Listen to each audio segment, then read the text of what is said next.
Sarawak Tan Sri Abang Johari Tun Openg berkata, Sarawak terus memainkan peranan aktif menerusi pelaksanaan beberapa projek pembangunan berskala besar termasuk pelaksanaan projek pembangunan hidroelektrik bersama di Kalimantan Utara. It's not just a national milestone for Indonesia, but also a significant catalyst for economic growth across the entire island. Di tengah hutan Kalimantan yang dahulu sunyi, kini suara mesin dan dentuman pembangunan terus bergema. Jalan-jalan baru membelah tanah merah, gedung-gedung perlahan menjulang, dan ribuan pekerja datang dari berbagai penjuru negeri.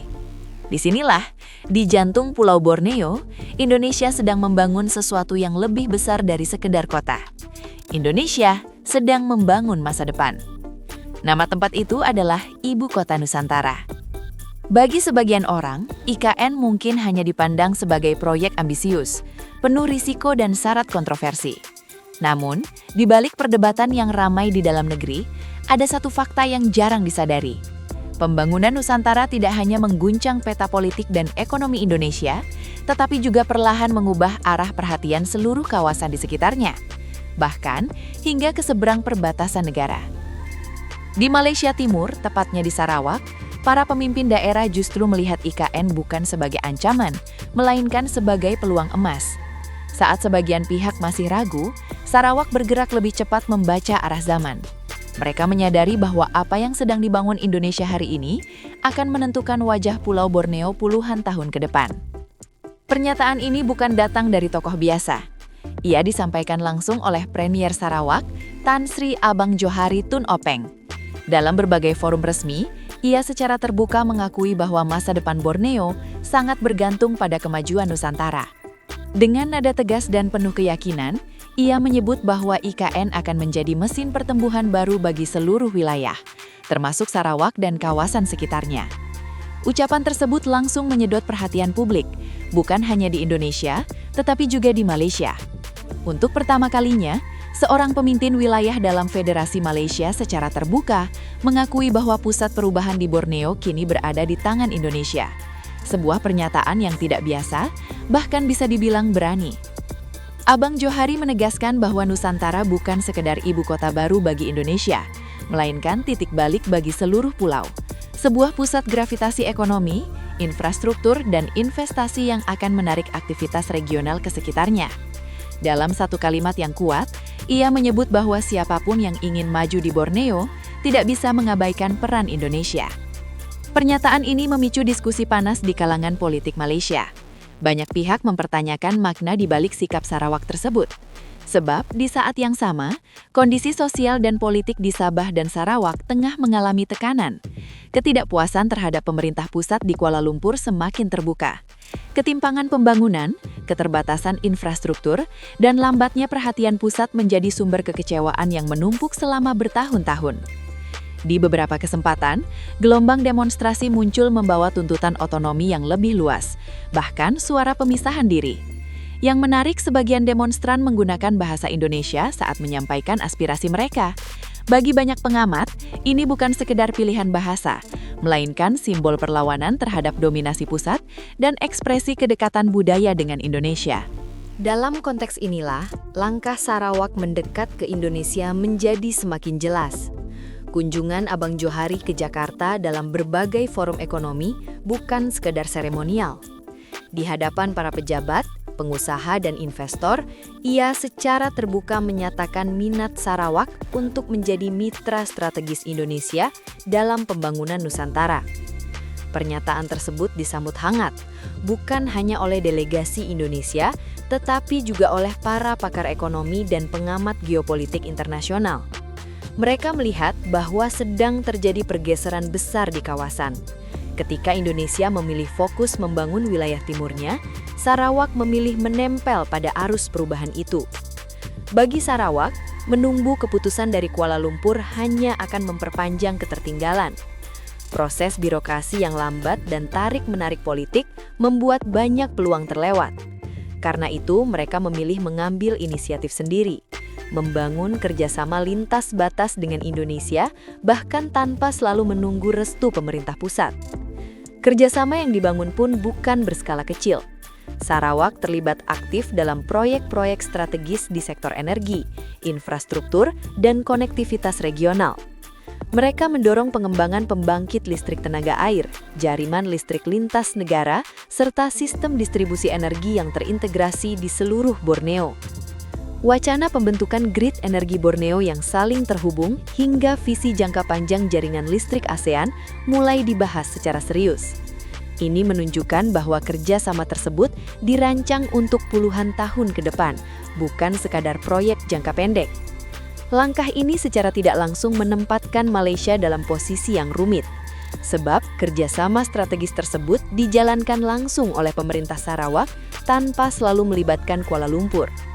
Dalam konteks federasi, ini menjadi sinyal melemahnya kendali pusat terhadap wilayah timur. Namun bagi Sarawak, keputusan ini didasarkan pada realitas di lapangan.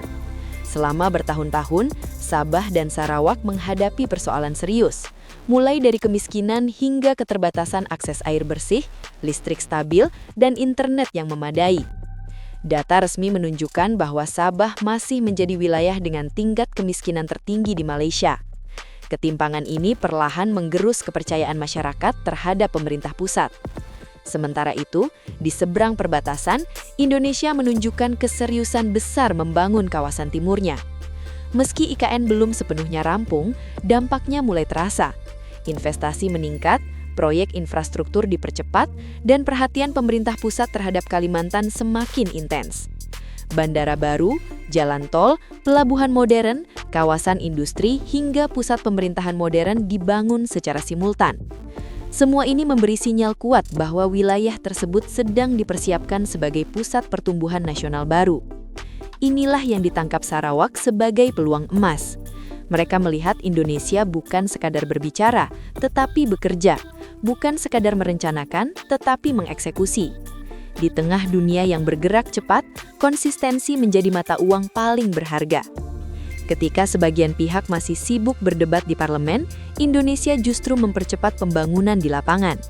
Ketika satu pihak terjebak konflik internal, pihak lain fokus membangun masa depan. Dalam konteks inilah, IKN berubah menjadi simbol pergeseran kepemimpinan pembangunan di Borneo. Bukan lagi sekadar proyek domestik, tetapi magnet regional yang menarik perhatian negara tetangga. Dampaknya kini menembus batas administratif. Perdagangan lintas batas meningkat, mobilitas tenaga kerja bertambah, investasi asing mulai memandang Kalimantan sebagai satu kesatuan ekosistem ekonomi, bukan lagi wilayah yang terpisah oleh garis politik. IKN dipandang sebagai pusat gravitasi baru, tempat di mana kebijakan, modal, teknologi, dan sumber daya manusia bertemu. Sebuah simpul strategis yang menghubungkan Indonesia, Malaysia Timur, dan bahkan kawasan Asia Tenggara. Ketertarikan Sarawak untuk bermitra langsung dengan Indonesia menunjukkan bahwa pusat pertumbuhan baru di Pulau Borneo sedang bergeser. Indonesia perlahan mengambil peran sebagai penggerak utama kawasan, bukan hanya untuk kepentingan nasional, tetapi juga regional. Namun, tantangan tetap besar. Pembangunan skala raksasa selalu membawa risiko. Masalah lingkungan, sosial, tata kelola, dan keberlanjutan menjadi ujian serius. Jika tidak dikelola dengan bijak, mimpi besar bisa berubah menjadi beban besar. Karena itu, masa depan IKN sangat bergantung pada konsistensi dan integritas dalam pelaksanaannya. Bukan hanya membangun gedung dan jalan, tetapi membangun sistem yang adil, transparan, dan berkelanjutan. Jika Indonesia mampu menjaga arah ini, maka Nusantara berpotensi menjadi simbol kebangkitan kawasan timur yang sesungguhnya. Bukan hanya membangun kota baru, tetapi membangun kepercayaan. Bukan hanya memindahkan pusat pemerintahan, tetapi memindahkan pusat harapan. Langkah Sarawak hari ini menjadi cermin bahwa dunia sedang memperhatikan. Kepercayaan tidak datang dari janji, tetapi dari kerja nyata. Dan kerja nyata itulah yang kini mulai terlihat di jantung Kalimantan. Kini pertanyaannya bukan lagi apakah IKN berpengaruh. Pertanyaannya adalah seberapa besar pengaruh itu akan membentuk masa depan Borneo dan Asia Tenggara. Ketika satu negara memilih fokus membangun, sementara yang lain masih bergulat dengan konflik internal, arah sejarah mulai terbentuk. Di tengah hutan yang dulu sunyi, kini berdiri simbol perubahan. Nusantara bukan sekadar ibu kota, ia adalah pesan. Pesan bahwa masa depan tidak ditunggu, tetapi diciptakan. Dan di sanalah, di jantung Pulau Borneo, Indonesia sedang menulis bab baru sejarah kawasan. Bab tentang keberanian, konsistensi, dan kepemimpinan. Bab tentang bagaimana sebuah bangsa memilih untuk melangkah maju dan mengajak kawasan sekitarnya untuk ikut tumbuh bersama.